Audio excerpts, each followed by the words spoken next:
राखे कन्हैया मुरारी, लात भिगजी हनी नीच से बड़ी तरी, पहाड़ा बलिया भवन पे लगाई है भक्ति, भक्ति में शक्ति राम नारी बने, वीर हनुमत को गधा बनाई है भक्ति। भक्ति में इतनी शक्ति हो था, भक्त चाहे जो भगवान से करवा सकता है। लेकिन गजल के लाइन में कहना बा गुरुजी,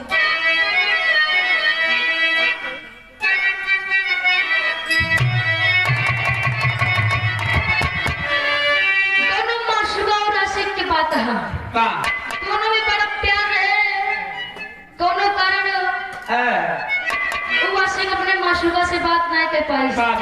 धीरे धीरे 2-3 दिन बीत गया, जब 2-3 दिन बीत गया वो आशिक अपने माशूका के बिना रहना पावत बा, तो घर खोजत खोजत ओकरे घरे पहुंच गया। जब घरे पहुंच गया तो जाए कि कहीं रे पगली तोरी है प्यार है, 3 दिन हो गए फोन नहीं करूं, जानते हैं तोरे बिना हम रहना पाई, हमार जिया मुश्किल था। तब वो आशिक रोई के अपने माशूका से कहा था, क्या कहा गुरुजी?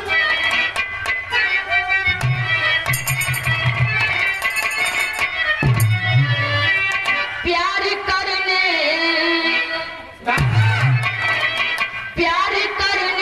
का तेरा ये जग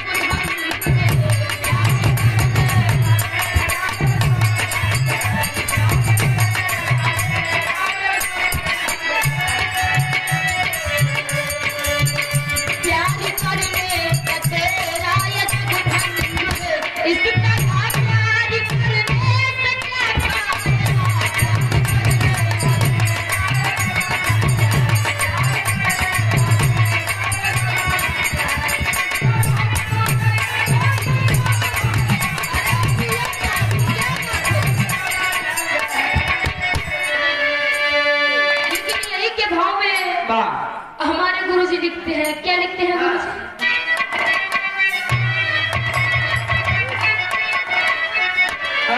भक्तों के आगे, भक्तों के आगे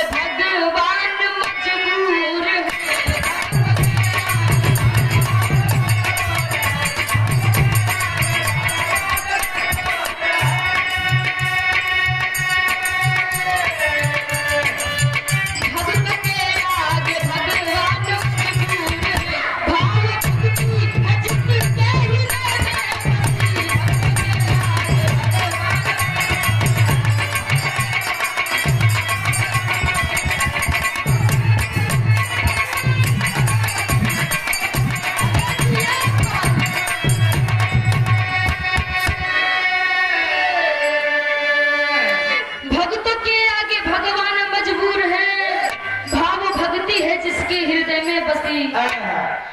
चाहे दानव हो, चाहे मानव हो, चाहे राक्षस हो, चाहे जे हो, अगर सच्चे दिल से भगवान के आराधना वंदना करत है तो भगवान ओकरे भक्ति का के झुकल जरूर पड़ जाएगा। लेकिन नजम में कहना बा गुरुजी,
राम भगवान की तनी बड़ी भक्ति रही, दिन रात राम भगवान की पूजा करे, लेकिन अगर पूजा करबू धोबिया का नहीं पसंद रहा।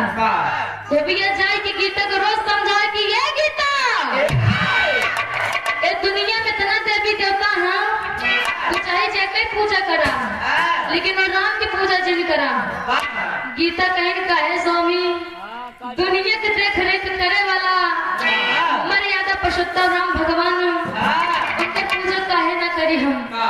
कहें देखा राम के बारे में तो कुछ जनतु नहीं कि तोरे राम करे का रहे देख गीता तो हमार पत्नी हम तो के समझावा कही और राम की भक्ति कर बंद करके दुनिया में जितना देवी देवता चाहिए कई करा, लेकिन घरे में राम का भक्ति ना करे देव। कह ऐसे कहे कहा था, कहे कहा थी सुना तू धोबिया गीता के बारे में बताओ लेकिन तर्ज लाग गुरु से।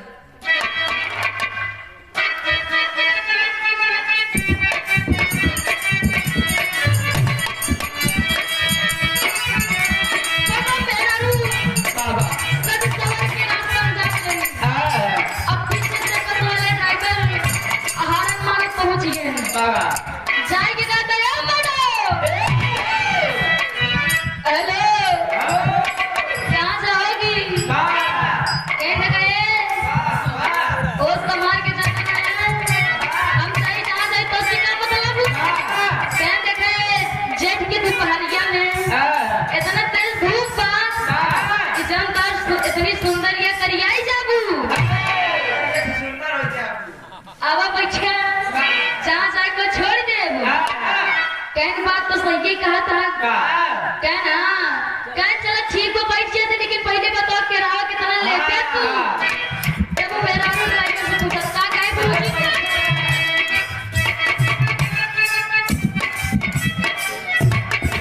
मेरा ड्राइवर से कहा का कहे गुरुजी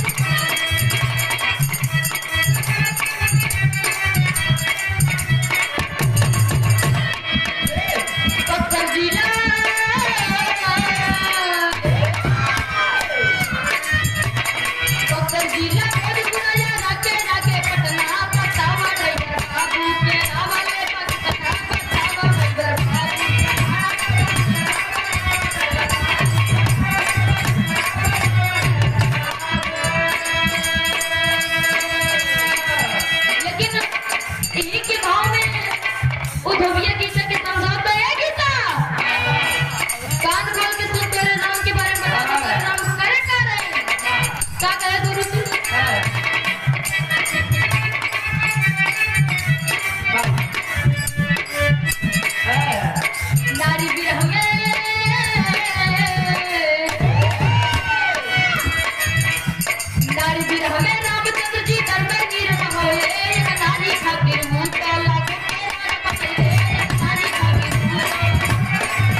एक मेहरारू खातिर पता नहीं कितना जने के नाम बनाई देन, पता नहीं कितना मातारी गो गुजरी गए, अब पता नहीं कितना बहन से भाई बिछड़ गए।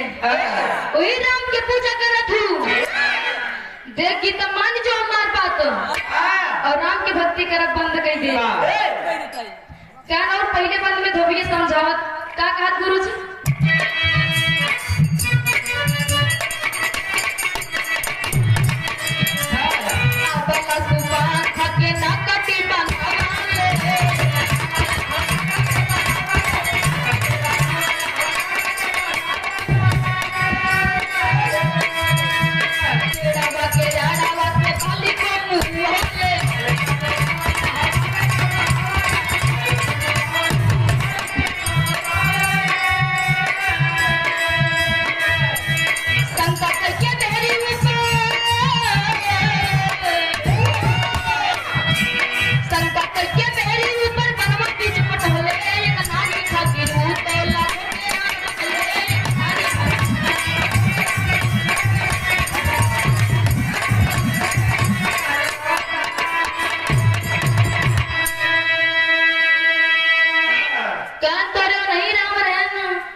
जो सुपना खा गए नाक कान कटवाई दे कहा जाता है बाबूजी प्यार करना कोई गलत बात नहीं है।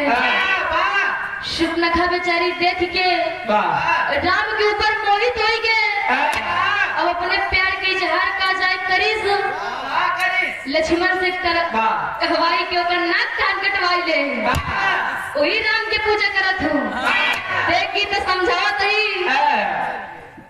पूजा पाठ कर बंद ओकर पूजा पाठ कर बंद कर दिया सब कर पूजा कर लेकिन अनकर जिन करा और बता दे तोरे राम कितना मतलबी रहे दूसरे बंद में कहना बबू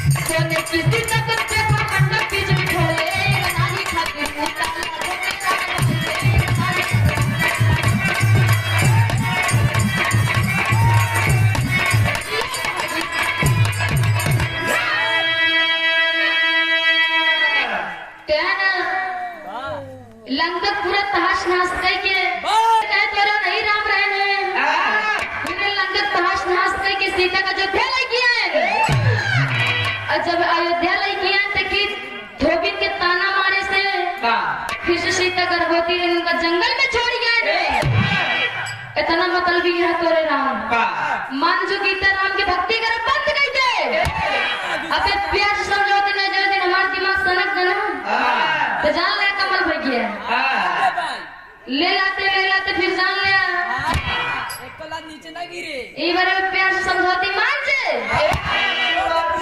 छोड़ कर पूजा करब लेकिन गीता मानत ना ने तेरे की भाव में कहना बाबू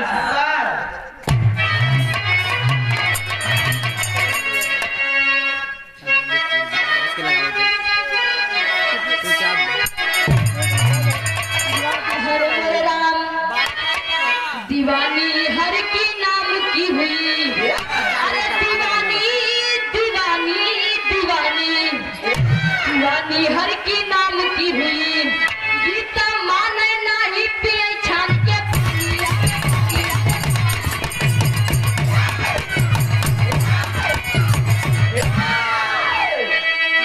गीता मानत नहीं कह दे कि हमार पति आया तो कई मतलब लोग कुरान की पूजा कर छोड़ा दिया तब गीता चौक में कहा है गुरु जी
ईश्वर उन पे दोष लगावा ना नर लीला नारायण कैले भुगन आप गिनावाना क्या तो मां पति है सब कुछ है जन जन का में सब करब लेकिन इतना धर्म नहीं बनते हमार पूजा पाठ छोड़ा दिया हमार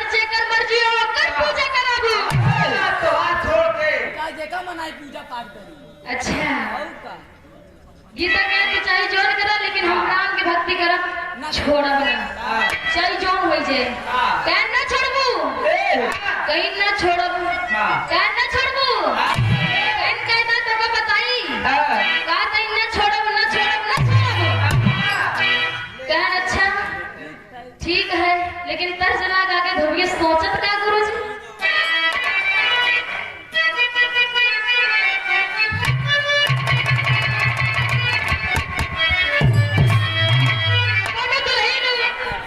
दिन विसल भस के बैठी रहे और ओकर पतिदेव 24 घंटा के नौकरी करत रहे बेचारा ड्यूटी से आवे खाना खाए फिर तुरंत ही चला जाए और बेचारी रोज डेली सज धज के बैठी रहे ओकर पूरा मेकअप खराब हो जाए एक दिन खिसिया कह दे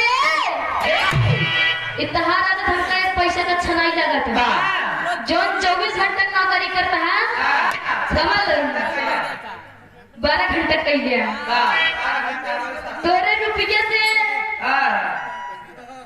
सब चीज रुपये से नहीं होते हम टाइम देबे की जो 24 घंटा का 12 घंटा कह गए नहीं हमसे ठीक होए ना इतना दिन में सब 10 के मेकअप पे बैठी रही थी सारा मेकअप हमारे खराब हो गया था ज्यादा रिहर्सल करा बता चंचल हो गया है अपने दुल्हा से कहा बका क्या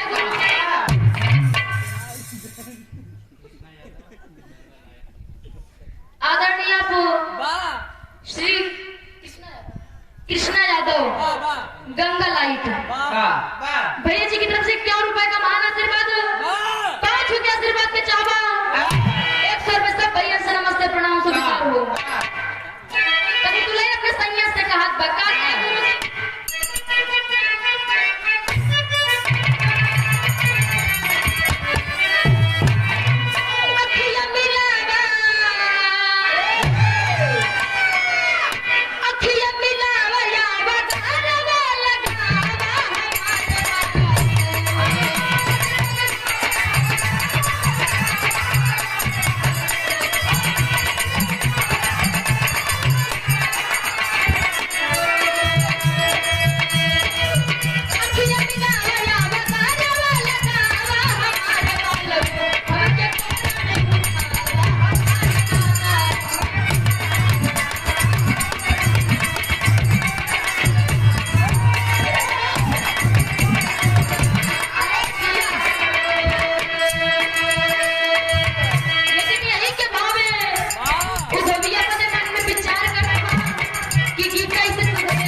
बिना मारे सुधरिए ने अपने मन में विचार करे सब पहुंच गया पासे पक्षी में अब बढ़िया लाठी काट के चंचल हो गया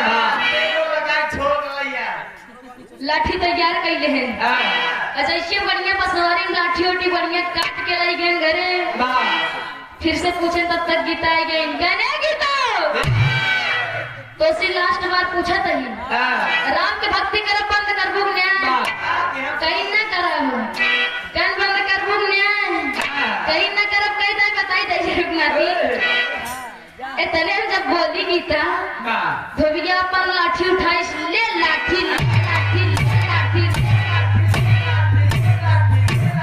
मार के गीता गिरा दी जब लाठी लाठी गीता पड़ेगा दौड़ के धोबिया गोड़ पकड़ ली के स्वामी अब तो हमारे पति हैं, हमारे जीवन साथी हैं, हाथ जोड़ते ही हम अपन गलती मान पई। आज के बाद हम राम भगवान की पूजा न करब। कहन नहीं बतावा करबू, कहन अपन गलती मान पई, हमके माफ कर दे, गलती ना होए हमसे। कहन देखा गीता तो का इतना मानत रहे, इतना मानत रहे।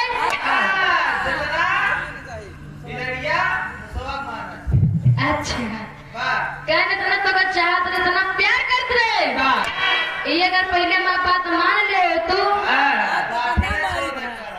कहे समझावन ना सोचते। कहन देखा क्या थे बातें देता लातिश नहीं मानते, लाते देता बातिश नहीं मानते। कहन इतना दिन से प्यार समझावत रहे, नहीं मानत रहूं। आज ये लाठी उठिए तुरंत मान लू। कहन चलो ठीक है, जौन करो तौन करू, अब दोबारा गलती ना हो चाहिए। फिर तक गुरुजी धोबिया समझावा था का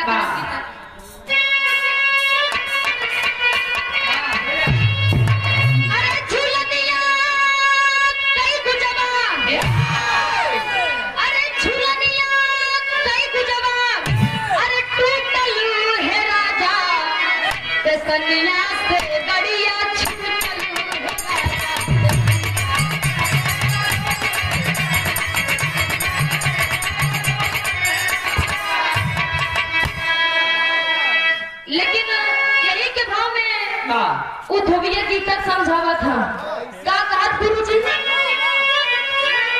अरे गीता से बोलल बा, अरे गीता से बोलल बा, अरे धोबिया बलनवा धनवा का कल से धोआ है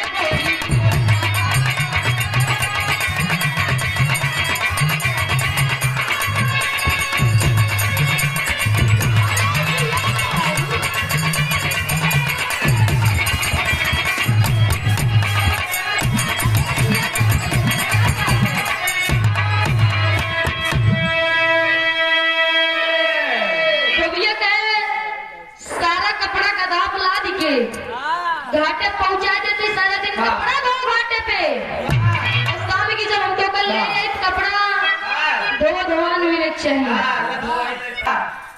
धोबिया का सारा कपड़ा गधा पे ला के घाटे पहुंचाई देता ही। सारा दिन कपड़ा धो, शाम की जब हम सो के ले कपड़ा धोवा मिले चाहिए। क्या अगर कपड़ा न धोवा रहे तो अपन पीठ मजबूत कर लू। और दिन तुम छोड़ दे रहे हैं, लेकिन एक बार मरत भाई जान नहीं देवे। गीता के गधा पे कपड़ा लादी के धोबिया घाटे पहुंचाए, लेकिन आगे होत का गुरुजी।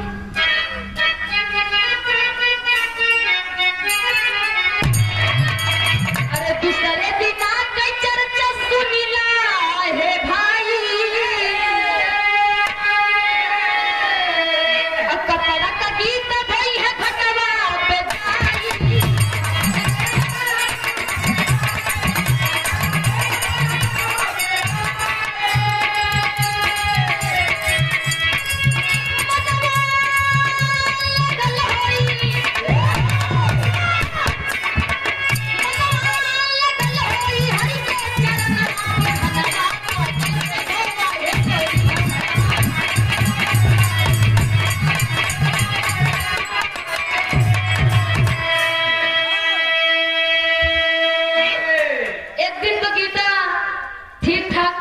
जैसे धोबिया कह रहा वैसे नहीं करी, लेकिन दूसरे दिन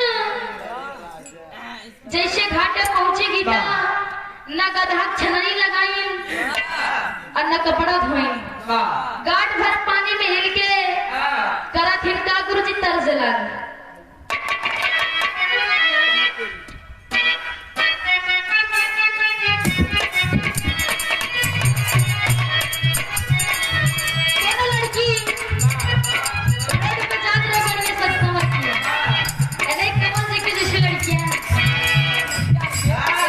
एकदम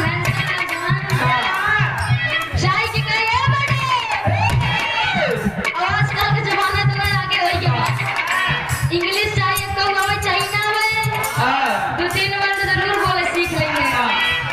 जाई का लड़की से सो ब्यूटीफुल, तुम बड़ी खूबसूरत हो। कहने का ये ज्यादा नहीं, खूबसूरत नहीं अपने लिए। तेरे कहे चलन होत बा, कह देखा रोज ही कहीं आवत जाती तो कर देख के हमके प्यार नहीं के बा। I love you. उस लड़की कह देखा प्यार ज्यादा होत बा। अगर इतना बड़-बड़ बोल गया तो तार हाथ गोड़ पड़वाई दे। लेकिन वो लड़कियां मानत नहीं ना, लड़की के सुंदरता के वर्णन में तो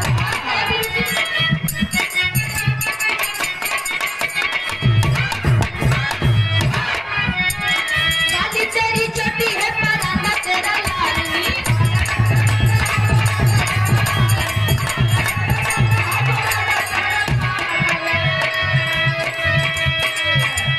रूप की है रानी तू परांदा को संभाली।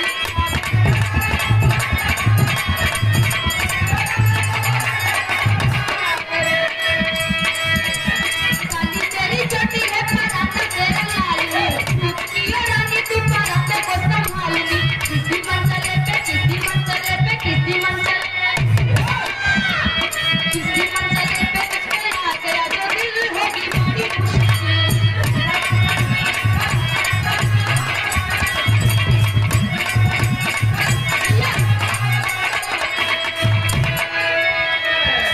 लेकिन यही के भाव में कहना बा गीता करत हिनका।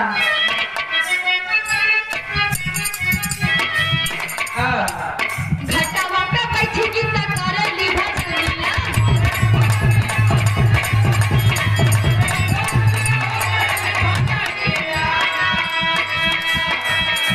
भूली गईली दादा हाथ दिहली न छनिया।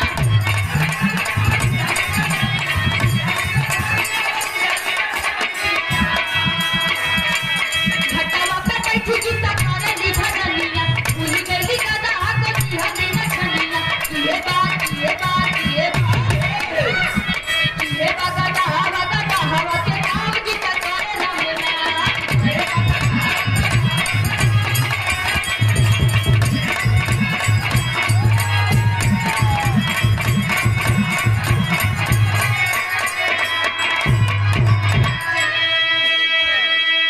गांठ भर पानी में गीता हिल गई, न कपड़ा धोवत यहाँ और न उधर गधा छननी लगाई।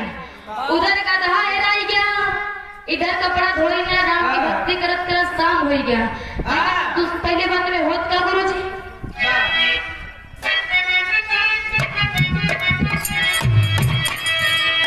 भजन में बीती गई सारी दुपहरिया।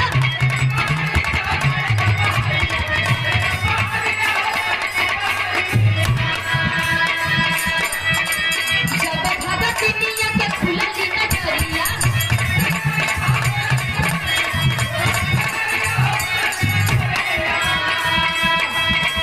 भजन में बीती गई सारी दुपहरिया। जब भगत दुनिया के खुलली नजरिया। चढ़ल बाटे दहिया पे सरदी जो भाव की कतरे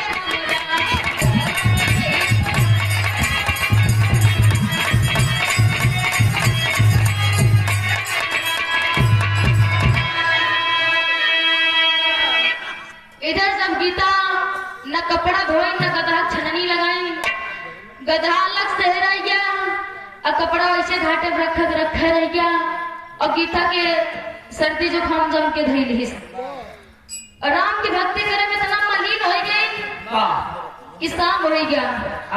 देखा थी जब आँख खुला थी 4 बजे बा। अब कहीं ना अब हमारे मन के आवत टाइम भावा ओ दिन तो मारत कैसे में हाथ गोड़ जोड़े छोड़ देने। लेकिन आज लागत बा हमके जान से मार दे। तो फिर से राम भगवान के हाथ जोड़ के गीता याद करा था कि ये प्रभु आपकी भक्ति में इतना मलिन हो गए, न उधर गधा के छननी लगाए न कपड़ा धोए। आज हमके बहुत मार मरी है। अब आपके हाथ में बात चाहे मरवाई दे और चाहे बचाई दे। जब इतना हाथ जोड़ के राम भगवान की गीता याद कर तो उधर राम भगवान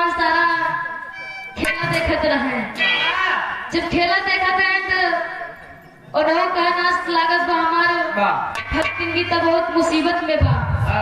आज कैसे न कैसे तो चल के ओका बचावे के पड़े। इधर गीता राम के याद करत है ना, और जब राम भगवान के मुसीबत पड़त तो हनुमान जी की याद करत है। लेकिन पहपट के भाव में कहना बा गुरु जी।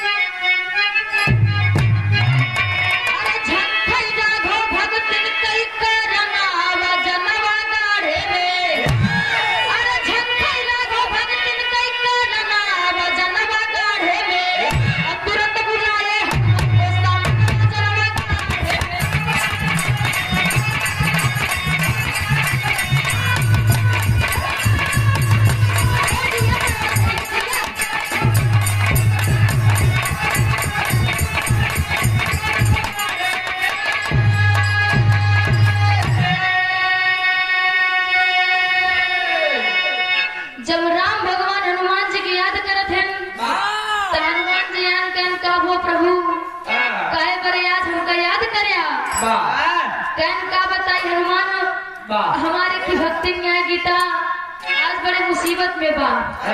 तो राम भगवान हनुमान जी बताओ थे का कहन गुरु जी। अरे पूछली नवारिया के पारवा लगावा हो,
तुझ पर जा गधा हम बन जाए गीता धोबई चल के वही घाट चला।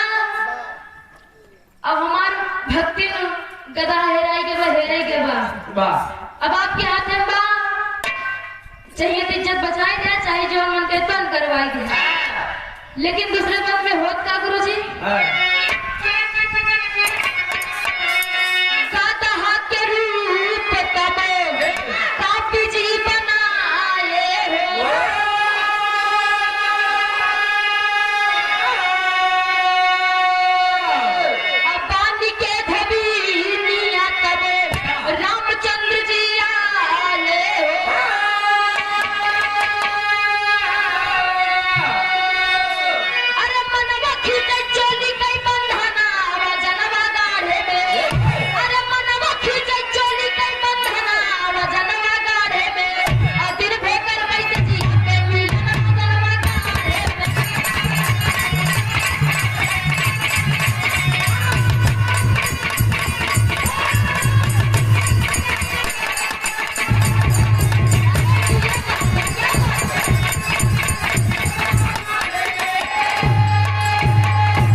हनुमान जी गधा दोनों जने पहुंच गए घाटे पे। राम भगवान जल्दी जल्दी कपड़ा पूरा धोई के हनुमान रूपी गधा पला दी है। जैसे कपड़ा लादे तुरंत धोबिये पहुंच गए। जब देखत बा कि राम रूपी धोबी बढ़िया कपड़ा गधा पला दी के खड़ी बा, धोबिया उतर देखते बड़ा खुश हुआ। कहे हमारे गीता आए हमारे गीता आज तो हमारे मन के काम करे है, आज तो मैं दिल जीत लूं।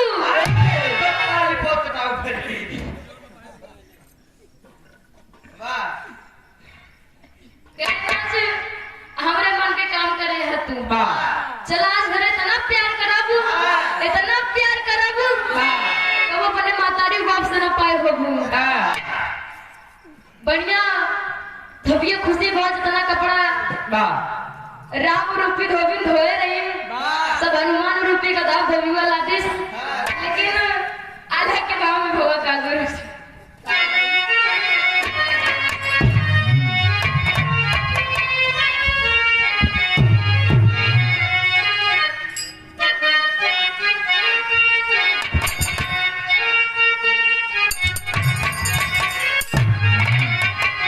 भगत के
हनुमान रूपी गधा पे सारा कपड़ा लाद के और राम रूपी गीता के लिए आई के अपने घरे चल गई घरे पहुंचा जहाँ असली गधा बांधा जाता है अब धोबी तो पता नहीं है कि हनुमान है कि हमारा गधा है गधा लाई जाए के असली खूटा जहाँ असली गधा बांधा जाता है खूटा बांध दे और राम रूपी गीता के लाई के घरे में घुसुरी गए लेकिन सदर के भाला आला में खो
जब धोबिया राम रूपी गीता के लायक घरे में चला गया तो थोड़ी देरी में असली गीता ओरिजिनल गधा लायक पहुंच गई जब ओरिजिनल गधा लायक पहुंच गई ओरिजिनल गधा जब पहुंचा देखत बा कहत बा इस तरह कोना हिया तो रोज हम बाधा जात रहे ये मजे मोट पसार हमसे मजे मोट बान क्या ना हमारे जैसे हम सकल एकदम हमारे जैसे एकदम सेम टू सेम आज सब कहां से हमार जगह ले ली हनुमान बेचारू खूटम तो बांधा ही रहे ओरिजिनल गधा ले लाते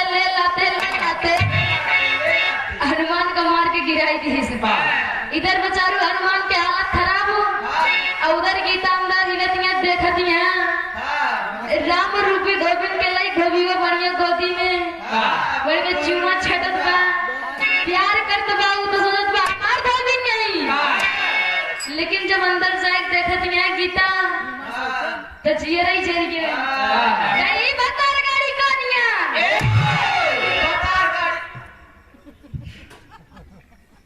का था गीता धोबिन तो आता ना हो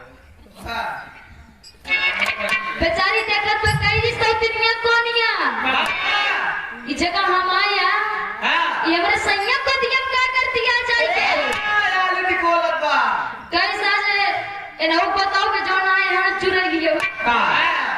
ऐसी तैसी कर दे पीछे पहुंची गीता राम को चोटी में पकड़ के नीचे गिराई थी। जब नीचे गिरा दी ले लाते मार के गिराई थी राम भगवान के। और जब लाते ही लात पड़ी लात कमल हो गया तो राम भगवान अपने असली रूप में आई गए।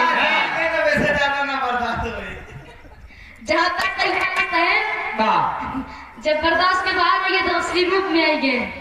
जैसे राम भगवान अपने असली रूप में आवा थे धोबी और गीता धोबी दोनों जने तुरंत दौड़ के राम भगवान के घोड़े गिर जाते। धोबिये कैसे प्रभु आज आपके दर्शन हुआ इस समय गीता के देन बा। गीता बहुत खुशी में कह प्रभु इतना दिन से इतना पूजा करते रहे लेकिन कबो दर्शन दिया नहीं। आज गलती से लाते लाते पड़ गए तब हमें दर्शन दे दे। क्या गीता भक्त जो चाहे भगवान से करवा सकता है। शक्ति से बड़ी भक्ति होती है। भक्ति के कारण हनुमान जी गधा बने और भक्ति के कारण राम भगवान लाते लाते मार खाए। कह जाओ गीता मैं आशीर्वाद देता हूँ द्वापर युग में गीता पुराण से जानी जाओगी। तुम्हारे नाम से गीता पुराण लिखा जाएगा। लेकिन पथारी के भाव में कहना बा गुरु जी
गीता के उपदेश देते गीता पुराण पढ़ के सुनावा थे तो अर्जुन धनुष उठाए लेते। लेकिन दूसरे बंद में कहना वो गुरु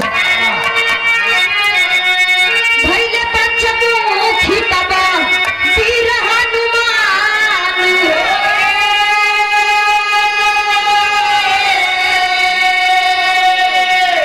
एक मोहुगा दहका मिलता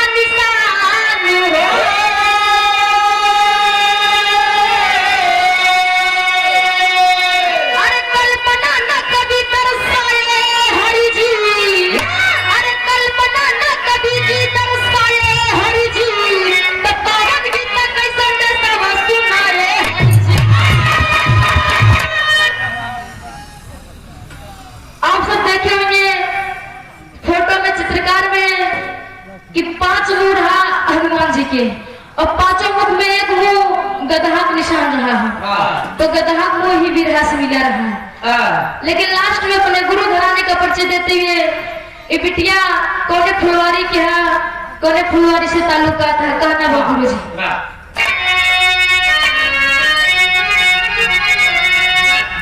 रमन बिहारी बिजला